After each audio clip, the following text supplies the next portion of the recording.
PSV Eindhoven 1, Arsenal 7, brackets SEVEN.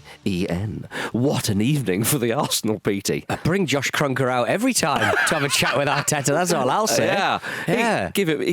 Everyone needs a rocket from old Josh. I know, right? Good God. I tell you what, I was obviously Jim was on the show on Monday with myself and one or two others. His knees were, you don't remember, do you? His knees It was have you gone, and Luke. Was it? Okay, some others. I think it some was. unnamed others. Yeah. His knees had gone all trembly, would They be fair to had. say. Yeah, he was a bit worried about this one. Well, and understandably so. He said, I think they might turn us over. You know, they'll smell blood, and Arsenal, of course, injuries and so on and so forth. Not convincing going forward. Who needs a striker? Well, they clearly were saving up all the goals for this one, Andy. Yeah. I mean, an astonishing result, which equals PSV's worst defeat in their history. And Arsenal are now the first team in Champions League knockout history to score 7 goals away from home. A stunningly good night for Arsenal. 6 different goal scorers. It's one of the best nights in their European history. I know they've won the Cup Winners' Cup, for example. PSV's worst defeat in their history? Grow up. How much do you know about yourself if you've not been punched in the face that hard? Equalled, sorry, yeah. I mean, jeez, It was quite funny how, the cameras, when there's a seriously heavy home defeat, go to the stands and look to all the people streaming out. The cameras went to the stands and looked at people streaming out after goal number 7. Yeah, that was poor. That's come on. 7. Guys, it's 7. Yeah, exactly. Yeah, They're not getting 5 minutes to go. Every goal that went in, it's like, that's tie over. 6-1. Yeah, no, I think we can put the pot on it that's over. But yeah, as you say, Andy, 6 different goal scorers for Arsenal. They've now become the team with the most different goal scorers in the Champions League this season. Obviously, this result massages that somewhat. But a glorious night for Arsenal. They're sharing the goals around. Timbers, for me, was the tip-top one. Oh, to get the game going. Yeah, well, it was just Striker back post header. It was just beautiful. Yeah. It was just absolutely. He leaped as high as he could leap and just absolutely finished it off. And a lovely cross from. I think it was Rice, wasn't it? Rice was excellent. I thought. Well, he was, and with Timber's goal, the way he just with the PSV defender, I forget who it was. He was just like, no, this is mine. It was, He didn't even need to lay a hand on him. He's going, don't bother, you get on the floor, I'm going to finish this off. It's absolutely beautiful. Exactly. He posted before the match Psalm 16:11. Go on. Which, take a step back, header it as hard as you can. That's what it says. That's what it says, and he lives by that book. Incredible. King David had that insight. It is actually, you make known to me the path of life. In your presence there is fullness of joy. At your right hand are pleasures forevermore. There we are, you see. I feel like I can retire now. I've got Pete reading Bible verses on the Ramble. And I can make a slight wanking joke for the right hand and pleasure bit. Oh, there we are. There we are. Oh, dear. Forgive him, Lord. He does not know what he does. I think he does. I spit in your face, but we'll be friends. Yeah. I went to Catholic school. I just apologise at the last minute. Right, come on then. You'll do what at the last minute? Apologise. While doing that. See you later. He's had an heart attack. Oh, dear.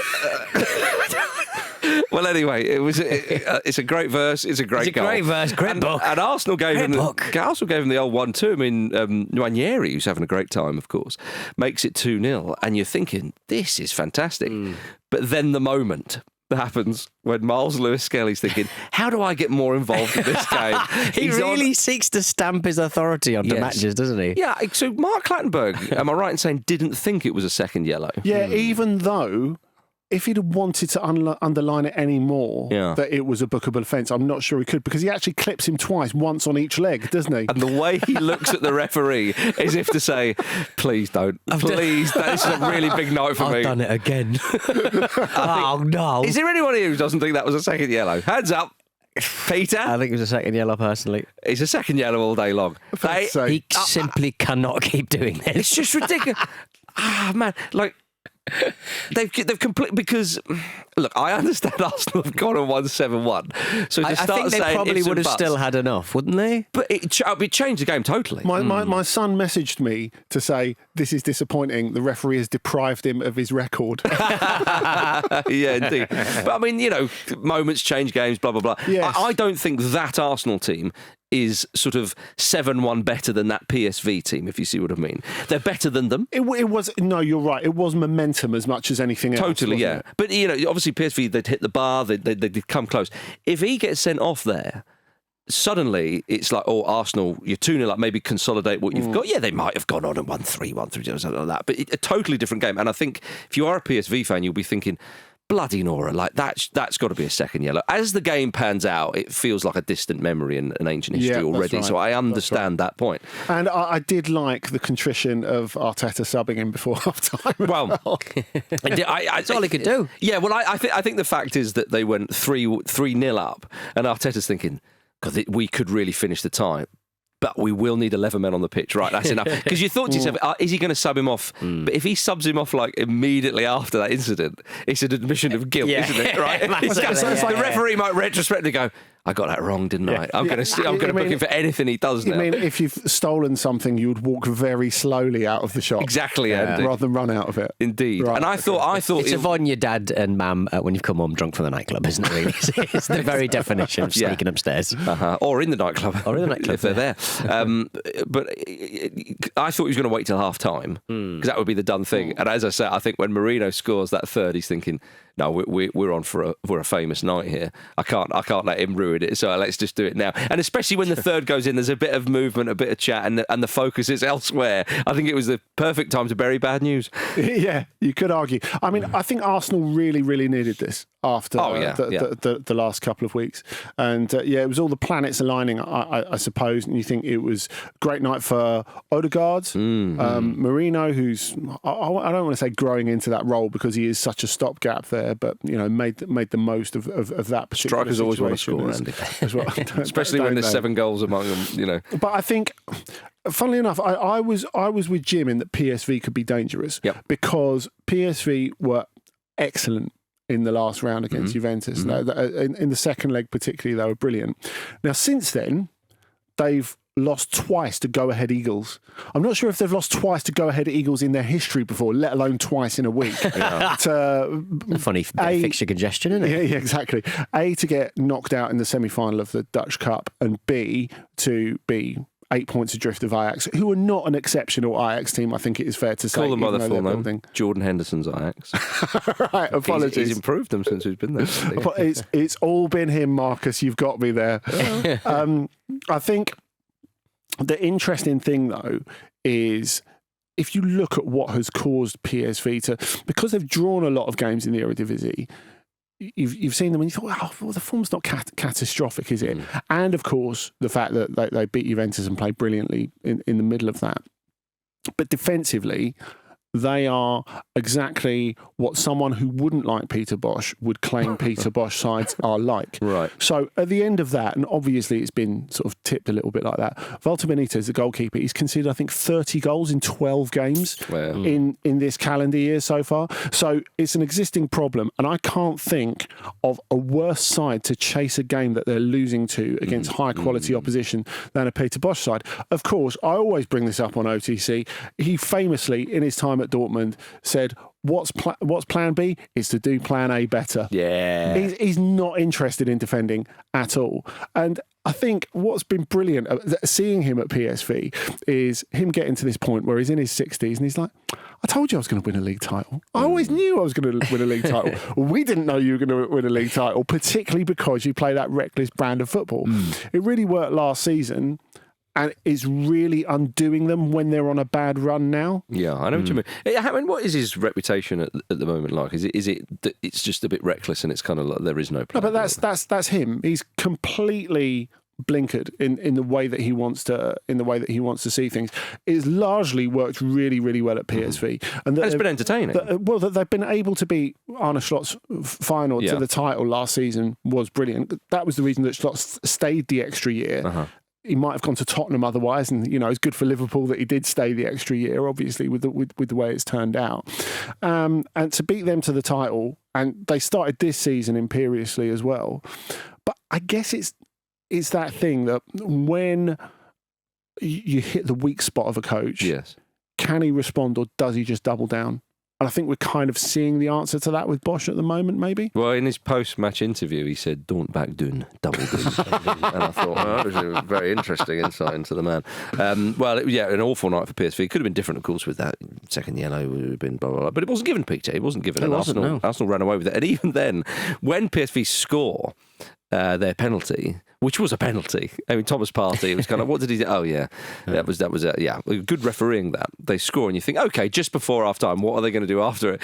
2 minutes into the second half, bang, Arsenal have got the fourth. And Martin Odegaard was fantastic. He was fantastic. He's looked like the shadow of a player that he used to be, and he looked excellent in this match. And like Andy was saying, he was everywhere. All at once, so to speak. But, knows the league, doesn't he? Knows the league. He does know the league. It's just a story of a lot of players going, just suddenly remembering that they actually have the power to play for their place a little bit. Like Calafiori, is not great at anything other than striker at the moment. Stick him up front. We know he can finish. Well, yeah, like Marino and Calafiori just seem to be duking it out for the number 9 spot. Is that what we think this is? Like a long audition to play up front for Arsenal? Yeah, it's a power vacuum, isn't it? It's why Kasabian is so popular, because Oasis left. It's just like, we shouldn't have... Kasabian shouldn't be headlining festivals. Yeah. I like the first couple of albums. I think that's fair. You threw me with that one a bit. Yeah, sorry, mate. Now, going back to Arsenal, Ethan Nwaneri obviously scored, impressed again. Daniel Sturridge and Wayne Rooney backed him to be in Thomas Tuchel's first England squad. High praise indeed. Do you think that's a reasonable shout, Andy Brassel?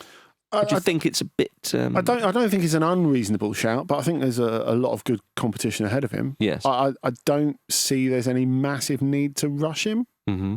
I could understand why you take him for the experience, but look... But that's where it's going with Nwaneri, you would say, on his talent. Yeah, I mean, look, the ability is something, and he's got all the time in the world, is what I would say. Yes, that's very true. Speaking of England, though, did you see that England manager Thomas Tuchel was recently seen at a party with Arsenal's Jorginho and other members of the 2021 Chelsea Champions League winning squad? I quite like that. I very much liked his hat. Yes. It was like proper, like, Six from Blossom. Yep. Remember that TV show in the 90s? Yeah, I do, yeah. Featuring... I haven't thought Ryan about Malik, it since the 90s, but I'm always up for a 90s always up reference. For a 90s reference. It's basically just a sort of early-era Chandler hat, or maybe Rachel from Friends. Okay. Kind of, it's not quite a beret. Looks kind of like a hat that people wear to protect their hair at night. It's What, it's a proper hairnet? good stuff. Well, yeah, like a hairnet. You know, like when black people need, like, kind of, I think it's to keep moisture in or something. Okay, that kind of hat. And he was wearing it just out and about, and I very much enjoyed it. But Yeah. He's just trying to blend in. But it was very Friends. First season of Friends, I think, where nobody dressed very well. I quite like that, though, because I don't know why it was particularly, like, was there a... I don't know why they chose this date. Maybe there was a reason, or around this time to do it. But I like the fact that, obviously we know that he's had the sheer gall of living in Germany, Andy, while being England manager. He's not fully moved over here, as the tabloids have, importantly informed us. The flights shouldn't be so quick, should they? They shouldn't be so quick. But I do like the fact that, he's here. He's been seeing some stadiums. He's like, while I'm here, lads, let's get the band back together. Let's have a little reunion. Come on, let's remember the good times. So anyway, to Arsenal, yes, wonderful win for them. I think it does put them through to the next round. I'd be surprised. How presumptuous! I'd be surprised if PSV could force penalties on this issue, but you never know in football. But Odegaard was given man of the match. One thing I did notice, though, is that man of the match award for Champions League games or Champions League knockout games, beautiful little trophy. It's just like the Champions League football, isn't it? Yeah. I thought that would be worth. And very light. So you could fit it in EasyJet hand luggage. And nice. You're always thinking of the short haul flights, aren't you? Always. Absolutely. One day we'll have to do a YouTube thing on your little kind of... You know how they get writers and stuff to show what they travel with, effectively, like, kit and caboodle, and... We don't want to get him a ban. Just get... Yeah. Maybe one for Ramble Nights. Yeah. Now, Andy, if you will, speaking of Man of the Match awards, did you see on the weekend that Wilfried Zaha, the former Palace and Manchester United man, made his MLS debut, scored for Charlotte FC and was awarded Man of the Match? Oh, not any old Man of the Match, though, right? Come on. He was given a crown and made to sit on a throne. It's good stuff. A really cool, like, black crown as well. It was great stuff. And then he had to do a yard of ale. It was so good. I'm banging to this sort of thing. MLS is great for this sort of thing. Go on, then. Although we can't talk about, like it being real sort of club tradition because it is their second season in the MLS. Yeah. But traditions fine, have got to start somewhere. You're right. Portland Timbers with the chainsaw. Yeah, exactly. Big fan of that. Exactly. Traditions have got to start somewhere. It was going to be a tradition. Well, we got the Bonnet Eagle, man. Yeah, maybe. That's what the West. That's what Europe's got. Yeah. What have we got? Some little flames coming out of a box at Chelsea. We've got the bubbles at West Ham. What are the flames in the box at Chelsea? I just saw stupid little flames. They turn the lights off and put the flames up. And the man of the match has to sit on the box. You've been to West Ham a lot, haven't you, Petey? I always have that feeling of they're doing so many bubbles before kickoff. I'm thinking they're going to run out by the time. Oh, massively! But they never do. They never do, and I just do always think that must be some kind of bespoke bubble creation because nobody else needs that many bubbles, surely. I think so. Yeah, I mean, you can get, like, as you might have worked out for children's parties, you can get bubble machines, but they run out far more quickly than presumably the industrial sized one. And the batteries certainly do. I think I bought one for Luke's Bayern recently, and it was. I think it took like 9 double A's or something like that. There's too many batteries. Yeah. Was it like a sort of like a super soaker machine gun? Just sort of yeah. Well, anyway, I'm into it though. I think that.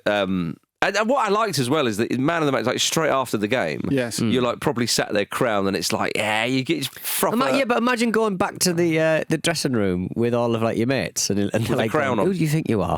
Well, I didn't do it. So you sat on a big throne earlier, pathetic. Yeah, but it's a very US thing, isn't it? Because like in NBA, for example, the man of the match for the winning team, like normally in the locker room, he'll get given a big chain to like wear around his neck. What, just for the rest of the afternoon? What? Well, I guess until he gets changed and takes it off. Oh, right, okay. Never take it off. Be the man of the week. Yeah. That's what I say. Go home in your clothes, shower at home. Exactly, yeah. That's how Mr. T wore all those things. He just kept getting man of the match awards, and then thought, I've done it, and he walked off with it all. Fair play to him. Well done, Wilfried Zaha. Good to see him, though. I mean, he's on loan, of course, from Galatasaray to Charlotte FC. It's funny, isn't it? When is he going to get back to Palace? Come on.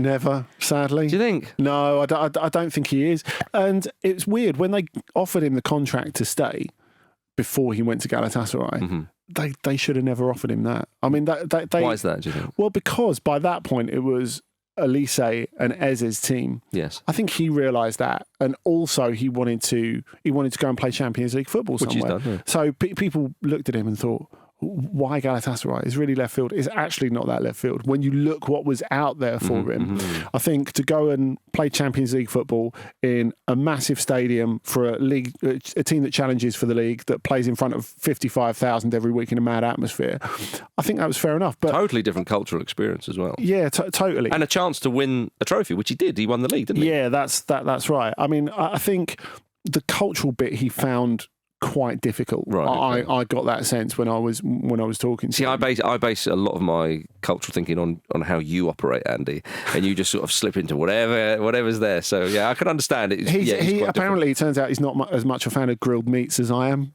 So what about baklava? He's into the baklava. Yeah, well, hopefully. Are they allowed, footballers? Oh, that's true. These days, that's the question. Imagine it'd be like going to Disney and not being able to go on Space Mountain, wouldn't it? It would be a little bit disappointing. Well, anyway, he seems to be having a good time at Charlotte FC. And fingers crossed, because he's had a rough year and a half. Yeah.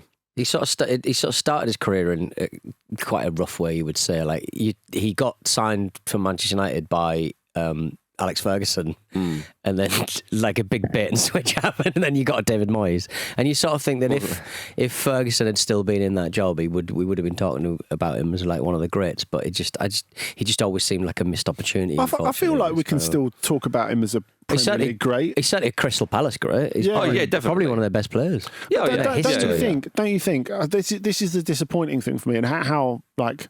It didn't work for him at Lyon as well. Obviously, I'll watch Lyon a lot. And, I remember Jim saying to me, like, are you not really excited that he's signed? Because that's the thing you feel with Zaha. You feel excitement. Yeah, he's still 32. There's still a bit of life there. Jim said to me when the day he signed for Lyon, are you not really excited about this? And I was like, yeah. If he turns up and plays like last season, not so much. I guess this is a problem, isn't it? When you get into your 30s, if you have a bad season... Yeah, people will automatically think that you're cooked. Yeah, I know what you mean. But especially in that position as well. Yeah, definitely. And I think in his case, he had two, well below intensity pre-seasons, which has really counted against him in competitive environments in Galatasaray and Lyon, where you have to be good to be in the 11. Indeed, yeah. Get him in a 4-4-2. Come on. Come on. Bring it back. Absolutely, yeah.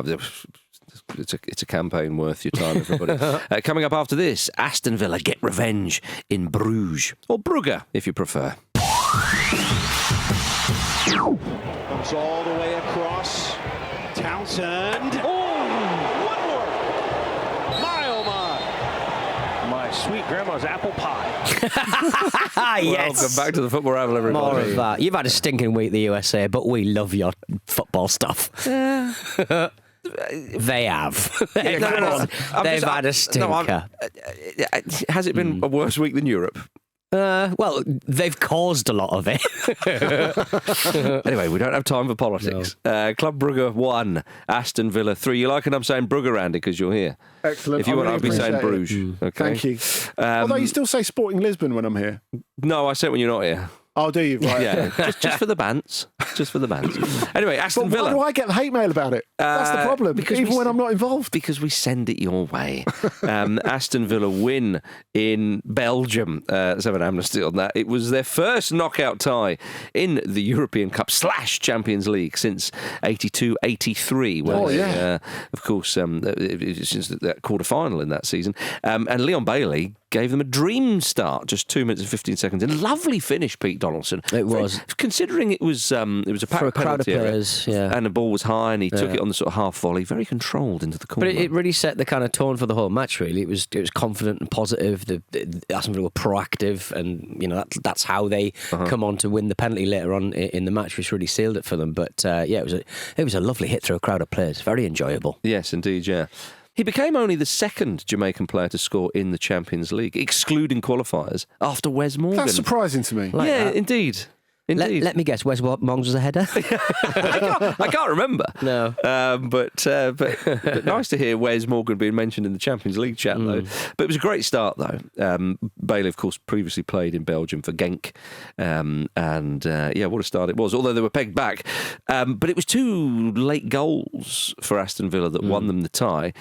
Did they win the tie, or did Club Brugge lose it? This is the thing, because I don't want to take away, what Villa did and a great result. But if you an own goal, which was a bit unnecessary, you might argue, and a penalty was even more unnecessary. Which was gifted. But do you not think? You take it all day long, and you've got to punish them, and they did. Fair enough. Like I said, I don't want to take anything away from Villa, but that penalty took a lot away from that cool, takedown from the sky. Yeah, wow, cool. Yeah. Oh no, oh dear. It was a great... You're not spoiling my moment. That first touch was like when PSG won 4-0 in the first leg against Barcelona. Right, yeah. The bit where he pulls the Matty Cash over is like the 6-1. It is a bit. Yeah, that's a great advert. If any young defenders are listening to this, sometimes you've just got to have it, haven't you? I've just got to smash it out of there.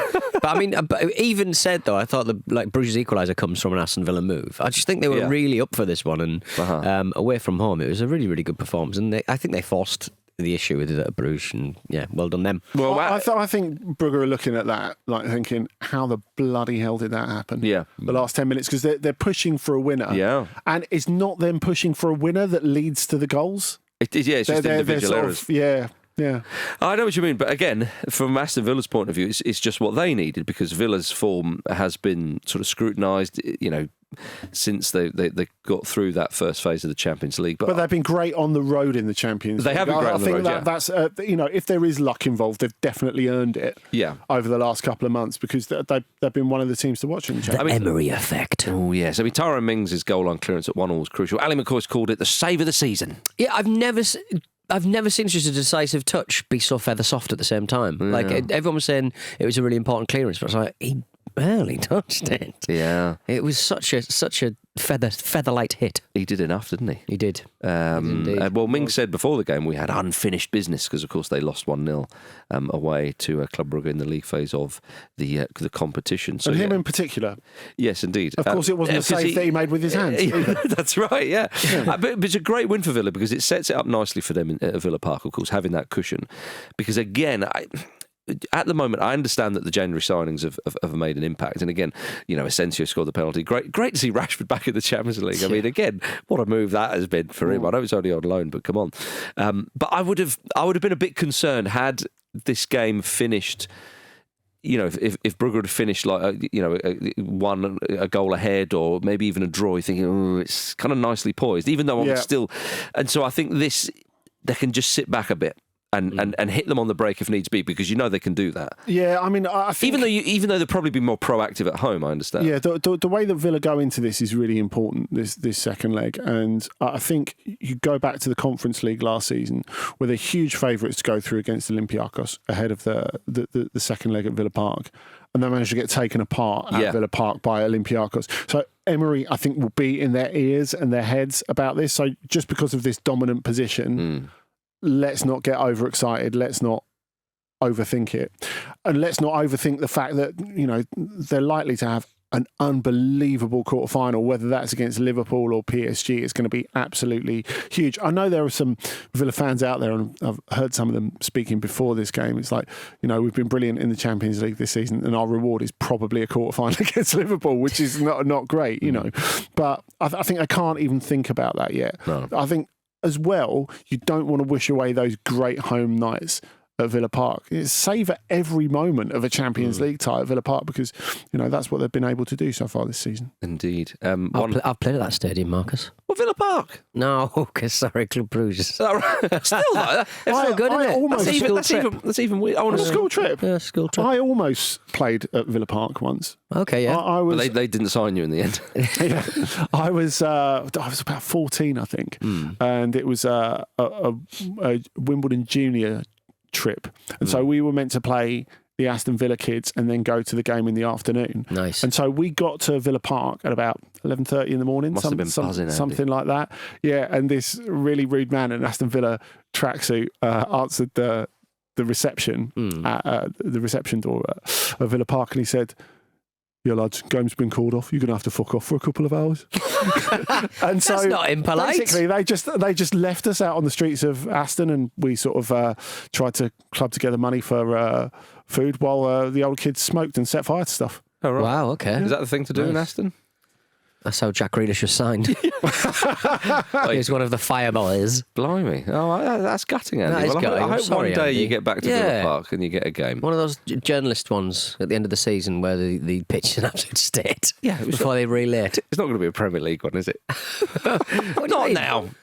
You get on a Premier League side, don't you? You can get on those pitches these days, can't you? Yes, of course, if he plays, it'll be a journalist game. It won't be Oh, right, sorry, yeah, it won't actually be a Premier League. Right, okay. I don't know. Just 10 minutes. 10 minutes in an early round of the League Cup, something like that. Salt and pepper confuses me. He might be 23. I don't know. That is true. That is very true.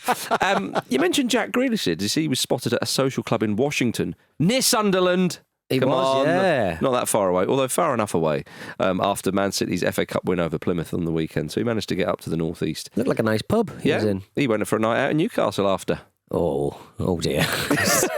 It's like giving JD Vance the nuclear codes, isn't it? Who told Jack about Newcastle? You haven't said thank you once that we haven't nuked you yet. Yeah, I know, right? Yeah. The whole sort of article, I mean, it's just celebrity tittle-tattle from the Daily Mail. Yeah. But there's so many funny with little an moments. athletic length. Yeah, it was such a long read, wasn't it? We had like him in the Cheltenham firehouse with friends, mystery blondes, partner at home with some biscuits and a dog, like all of this mad stuff going on. Mystery blondes. Mystery blonde. Always a mystery blonde, isn't it? Yeah. It was Caprice. You missed all along. It was always Caprice. Caprice is like this kind of like European footballer's folktale. Do not invoke the Caprice. Hello, boys! Hello, I used to go to the Adams. That's how Caprice talks. Yeah. But she comes out and it's just all these kind of little bits and like some of the bit, like I love like the tabloid talk. He stumbled out of a club. Oh yeah. At 10:30 p.m. 10:30 p.m. Is that late nowadays? Oh, it is. And it was like some Irish bar on the quayside. Yeah. Fuck that. It's a moral. Hardly blooming, studio. I always forget what that number is. 59? 63? 54. Studio 54. There we go. One day I'll remember it. Do you know, it's difficult to get a moral panic going these days. It's just really They really do try and push one forward. Yeah. Are your kids stumbling out of places before closing? Oh, dear. Because if you are kids, you shouldn't be in there. No. Shouldn't really be in Washington. Either of the Washingtons. Either of Washingtons. Indeed. Right, elsewhere in the Champions League, Real Madrid beat Atlético Madrid 2-1. 3 good goals in this game. Rodrigo scored a lovely one. Julian Alvarez, who's playing like a man possessed at the moment, curled in a beauty. And then Brahim Diaz with his lovely little feet. It was funny because Atletico kind of, as you would imagine, kept them at arm's length a bit. They were reduced to quite a lot of sort of speculative shots. But Real Madrid's class kind of comes through with those 2 goals, particularly Diaz's goal. So not the most kind of exciting kind of end-to-end sort of type game, but it was an absorbing encounter. It was absorbing, and there was plenty of chip as well. You might have seen Brahim. Obviously, there's been this war of words between Real Madrid and Atletico for a couple of months now, with even Simeone and Ancelotti getting involved from a distance. Why is Carlo doing that? When I know, if it gets under Carlo's skin, I mean, it's unbelievable. Mind you, Simeone can get under anybody's skin, I suppose. But when Brahim scored, he looked over to Simeone and said, "What have you got to say now?" Yeah, and then Simeone went up and ate his face off. That's a. Is he forgotten there's a second leg? At the old Wanda Metropolitano. Speaking of which, there was also a brilliant bit. You know that normally he's straight off down the tunnel, Simeone. Yes. And there was a weird thing after the Copa del Rey semi. We were talking about it on OTC last week. Such an absorbing game that he actually had a laugh with Hansi Flick and gave him a hug before he went down the tunnel, which felt sort of epochal. This time... Is that a dig at Real Madrid as well? This time, Simeone, he shook Carlo Ancelotti's hand and sort of said, "See you next week," and went off down the tunnel. And Ancelotti was a bit what? Because Simeone thought it was the full-time whistle, but it was just a free kick. But mind games. But the Simeone, like, dance down the tunnel it's like... It's like something tourists would like want to see, I suppose. Isn't it? It's kind of like it's what he does every match, isn't it? Yeah, it's like Steph Curry shooting from the stand when you go and see Golden State before the start. Yeah. What he said. Yeah, exactly. Yeah. I don't watch golf, but Rodrigo became the 5th youngest player in Champions League history to score 25 goals. Got to mention that. A fine player. He's often forgotten because of the galaxy of stars that they have. But vital, Andy, absolutely. Because of course they had no Jude Bellingham. Yes. Which was why Brahim was starting. He did well, and he earned his place, scoring yet another crucial goal in a knockout game. Real Madrid became the first team to reach 300 wins in the European Cup / Champions League. Yeah, they will do that. Did you give Atletico? I mean, obviously they are in the tie still, Andy, but would you expect Real Madrid to go on and win this? Well, I said Real Madrid before, and so I think I should stick with that. But change your mind? It's close, and the atmosphere there will be unbelievable. And Andy Brassel compelled. They're in exactly. They're in a similar situation last season as well. They were a goal down from the away leg at Inter, although that was different because they were hanging on by the fingernails. It was a pretty poor performance. And they beat them in the second leg at the Metropolitano. So could happen again. Who knows? We saw Conor Gallagher come off the bench again, which he tends to do. He's not much of a starter, is he, at Atletico? He starts a little bit. Sometimes. But he's often used as a sub. In fact, he always gets on the pitch often as a sub. But I found out recently that his nickname... kind of predictably, I suppose, because they all love give the Spanish footballing culture and the Spanish-speaking world love a nickname because of his style of play, El Pitbull. And I thought I'm a big fan of that. Whenever you hear that kind of name, though, it's like dum dum dum dum dum, like in your brain, like a sort of deep bass disco line, sort of hits you upside the head. That and yeah. So there we are. All right, coming up after this, a supercomputer backs Liverpool to win the Champions League.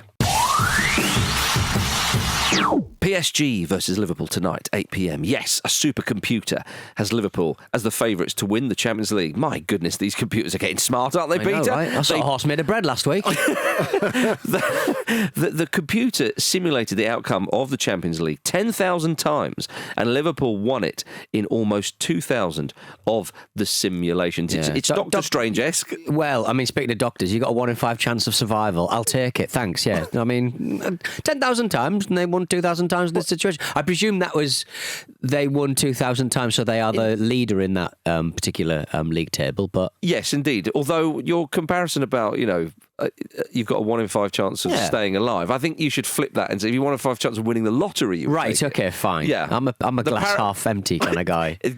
You've yet to be given a glass. We were talking about this on React on Monday night, and apparently the new kind of like large language models, these supercomputers. Oh yeah. If you ask it to show you a glass of wine, a full glass of wine, it can't. Oh. So you go, can you give me a glass of wine that is full to the brim, the actual brim of the cup? And they go, yeah, I'll get on that. And then they send you a picture and they go, and it's half full, because every picture that they're sort of learning from is a cup that is a glass that's half full. This is the cheat code. So when the robots and AI turns on us, when they're about to get us in our homes, we turn around and go, before you do that, Can you go and get a glass of? Can you fill that glass? And they go, can I have my last drink, please? And then we escape. To Petey's Island. In your case, I mean, they probably don't even have any pictures of glasses of Fanta. Exactly. So you're saying I'm doomed, Andy? It's all in the can, isn't it? No, I'm saying you're going to set them an impossible puzzle, and you, Marcus C. Speller, are going to save the world. And I'm going to get a cricket bat from Vish, and I'm going to beat them all up. Do you not think that it's because they've not had their language model kind of their large sort of data set model kind of filled with images of other teams winning the European Cup? Is this why PSG have never won the Champions League? Yeah, exactly. They can't visualise Exactly, it. they can't visualise. They've never seen it, so they're not giving them any sort of chance. Which feeds into the. But we've never won it before. How can we visualise it? Yeah, it's a bit exactly. like saying, well, you've not got enough experience on your CV to get this job. Well, how do I?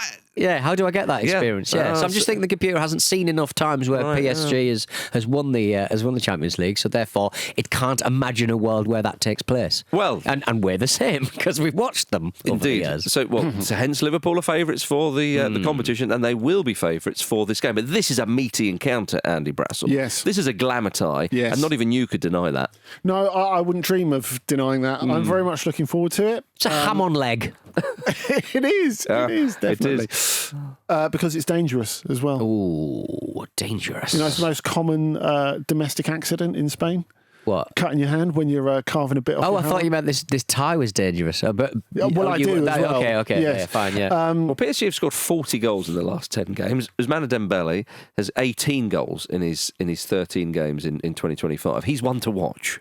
I mean, those are like Ronaldo, peak Messi, sort of Haaland numbers. Oh, he's in a proper purple patch. I mean, it's weird that he's scored more goals in 2025 so far, which is only 2 months old, than he has done in any other season of his career. Almost, you might say that Luis Enrique has found the key to him. Well, he's unlocked something. PSG have also won 19 of their last 20 matches. Now, their 3 losses this season have all come in the Champions League. In the first bit of the Champions League. Indeed, I League. feel they've addressed that. Yeah. Well, there is a before Salzburg and an after Salzburg. Yes. And after their visit to Dr. Salzburg, they kind of discovered how they wanted to play, which is without a proper striker, actually. I don't think a lot of people thought Dembele would be the person to step up and be in there. It's funny, if you look at the numbers, he's such an important player for them and has been since the moment he arrived, and it's not acknowledged because people expect something else from him. They expect the dazzle. But funnily enough, this unexpected period, he's become a proper striker. He's been less involved in the game than he normally is, but putting the chances away, which are brilliantly created for him. And it looks like, because they're leaning on this heavily French model now, they might not even start Kvaratskhelia, which I think is quite interesting. You know, they've got 2 young'uns. They're going to have probably Desiree Doué one side and Bradley Barcola the other side.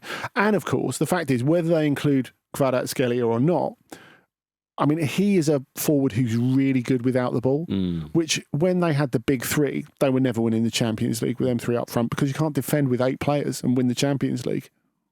So it's an intriguing tie, and you mentioned those names and the quality PSG have got. Liverpool are favourites, of course, because they've just been so dominant this season. But this is a tough tie. I mean, your point there about the losses being stacked in the first half of the season in the Champions League, I think that's the key, really. Yeah. Because playing PSG now, as opposed to playing PSG in October, there is a massive difference. Well, same with Real Madrid, the only one who were consistent with that, bless them, were Man City. Whereas with PSG and Real Madrid, we know certainly with Real Madrid what they do when the Champions League gets going. I guess the other question is, would you rather play Liverpool now than in October? Well, indeed. I mean, look, Liverpool haven't fallen off or anything like that, and of course they're going to coast the Premier League, and they've been by far the best team in it. They've been the best team in the Champions League so far, which we can't overlook as well. But definitely the balance of this tie has shifted. If you're comparing this to when PSG went to Arsenal in October, you've got it all wrong. Oh, no, totally. Everything is totally different. Oh, if these two had faced each other in the group phase, Liverpool would have won. No bother. Comfortably. Absolutely no bother. And again, I can't stress enough, Liverpool are favourites, and I agree with that. But I would say marginal favourites. I don't think heavy favourites. Fine. Yeah, all agree. Andy's giving me a Carabao boner. Is it? Well. Thank you, Andy. Can Luis Enrique add to that? Because he said, with regard to Liverpool, stopping their 3 fighter jets isn't easy. He didn't specify which 3 players he meant, but presumably the front 3, which was nice. I like that. Tell us which fighter jet you're talking about. That's true. One of those weird Soviet ones from the 80s that kept crashing. Yeah, you didn't need to stop them. You didn't need to stop them. Yeah, exactly. Yeah, maybe that's what he's talking about. I mean, obviously, Mo Salah will be one of those players. He would be talking about. You would think. Any key duels and battles on the pitch, Andy, that you would expect? Because they'd probably match each other up 4-3-3. That's tend to be how they would go about their business. Obviously, there's movement within that. So, but the basic shape. I think Barcola, Trent Alexander-Arnold is the interesting one. I think that's really, really interesting because, of course, we'd look at it and think Barcola is such an effective creative player and he's got goals in his game this season that maybe he'll find that space behind Trent. On the other hand, does Trent Alexander-Arnold being Trent Alexander-Arnold mean all of a sudden Barcola has to do a lot more defending? Yes. That's the other way of looking at it. It's a key battle. Key battle there. Speaking of battles, did you hear that Arne Slot's comments to Michael Oliver after the Merseyside derby have been revealed? Well, Slot, of course, got a red card, and understandably so, because he reportedly told Michael Oliver, if we don't win the league, I'll fucking blame you. Is it just the F word then that is the problem? It's not helped. Right. It's not helped. I think if we don't win the league, I'll blame you. Well, that's fine, isn't it? I think that's an orange. It's not good. You got to take it on the chin, haven't you, as a referee? That's an orange card, all right? The F word turns into a red. It's a Skelly substituting, please. Yeah, indeed, yeah. Nice. Yeah, I don't have a problem. Of course, Michael Oliver is off to Germany today. Is he doing Bayern Leverkusen? He's doing Bayern Leverkusen, and there is a lot of chat about it in the German papers. Right. Okay. All right. Presumably, they're very happy to have a fine professional referee from the Premier League over to do that. I didn't know you read German media, Marcus. Well, Andy, I just know that they're grateful for anything we give them. Obviously, there's been a lot of talk about the whole Palace Millwall thing at the weekend. It's interesting, isn't it, having Palace Millwall dominating the chat between Bayern and Leverkusen in the Champions League. It is strange. It's wonderful. Yeah, it is strange. British culture seeps everywhere, doesn't it? Did you think it was a touch of class from the Millwall fans on 8 minutes when they applauded? Gave him a bit of solidarity and support to Liam Roberts. Was that? Would you call that a touch of class? What did you expect? Really? I'm not saying just. Yeah, I am. Fuck it, Millwall. Miss Millwall in it. A touch of class. Touch of class. Nothing Liverpool haven't done in recent seasons, though. Okay. I think we desperately little need t-shirts. Little t-shirt. Tonight. Is that where Millwall missed the trick? Yeah, put a t-shirt on for crying out loud. Yeah, 8 on the back. Bayer Leverkusen. Yes, they're away to Bayern Munich. In the all-German clash that's happening tonight in the Champions League. Bayern are currently 8 points clear of Bayer Leverkusen at the top of the Bundesliga. They ensured that they would be 8 points clear when they played Bayer Leverkusen away because they shut up shop. It really wasn't a Vincent Kompany for classic performance from one of his sides, which suggested although his team can defend this season. No, they can, but I'm saying that when they went there, they were very much happy with the point, weren't they? Which I don't think is stupid. It's quite funny because they played each other 3 times already this season, twice in the league, once in the Cup, where Leverkusen knocked them out in Munich. So this will be the 3rd time they've played in Munich. So what was the home tie in Munich in the league? Remind me. 1-1. Yes. But so they're very wary of each other. But the interesting thing is the away team in all 3 of these games so far has played not to lose. And you would not really consider that a characteristic of Leverkusen either. No, you wouldn't either, would you? So the question is, how are they going to play? Now, I wonder if Leverkusen might play slightly behind the ball again, so returning the favour to Bayern from that game that we talked about last month that I was at.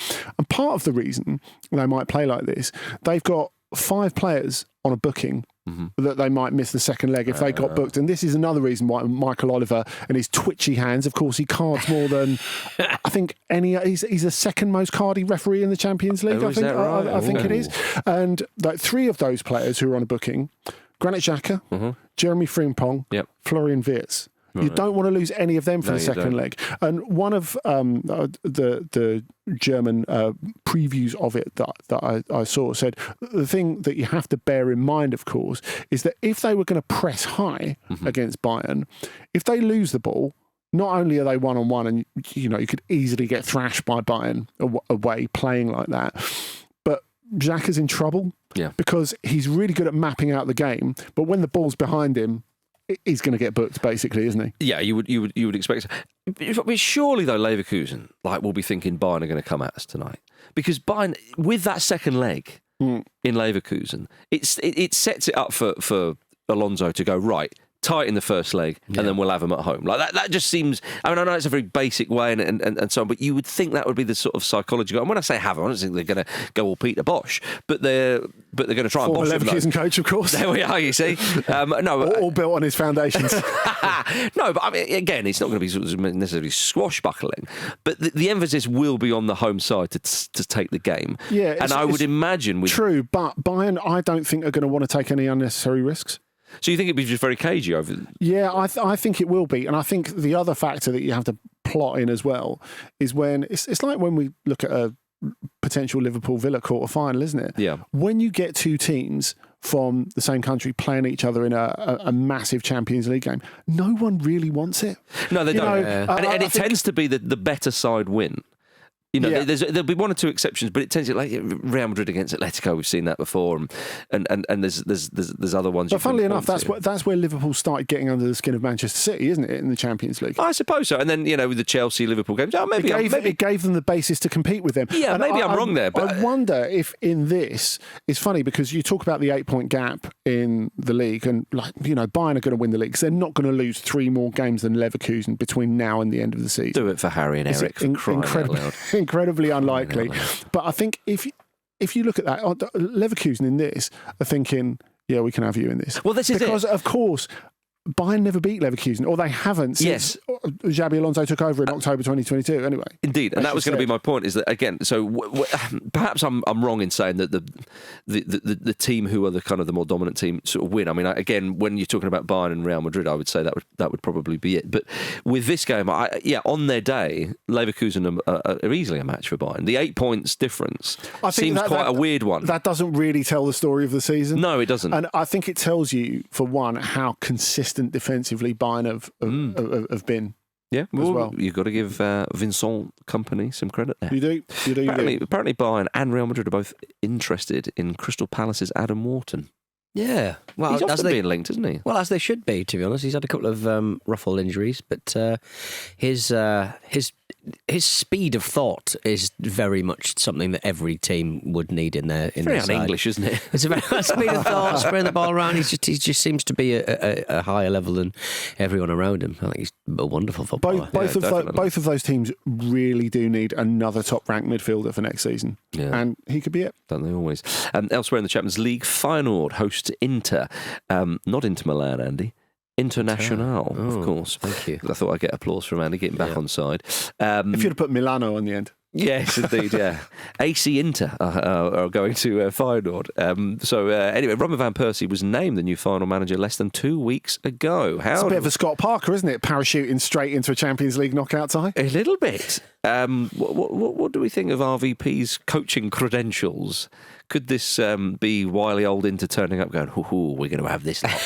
What do you reckon? Well, I think the main point is that Feyenoord have been pretty strong on the whole at home in the Champions League this season. Like, they've fallen well short in the Eredivisie. We think they've beaten Bayern 3-0. They beat Milan in the last round at De Kuip, even if it was a massive goalie mistake by Mike Maignan, which is quite unlike him. Yeah, but it's still a big scalp. But Milan in the league amazing. this year, they're nowhere near the top of the table. No. But still in the Champions League, they've done okay. No, you're right, and they've got Kyle Walker now. Yeah, exactly. And I think Feyenoord, if they're going to do anything, it has to be at home because they are formidable at De Kuip. And it's not just the result. The results are an extension of the atmosphere there, which is unbelievable.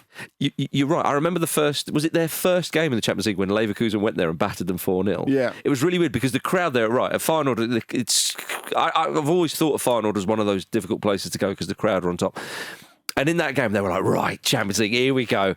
And Bayer Leverkusen and they were like, And then by half time, everyone was going off to the bar, a little bit like on the Yes Please tour, whenever Happy Mondays played something off that rather than something off Pills and Thrills. Is that right? Yeah. Good comparison. But I just remember the crowd being like, no. Wait, come on. And they almost like bottled that up and then the next game and they kind of unleashed it. So, yeah, you're right. And if Feyenoord do get a decent result and they're very much alive in the tie, they've been aided by the Dutch FA for the second leg in this one because they have accepted a request to delay Feyenoord's match against Groningen this coming weekend to allow Robin van Persie more time to prepare for that second leg against Inter. RZ have got the same thing in between 2 legs against Spurs. They're not playing at the weekend either. Delightful. Helping out the national interest game, sort of.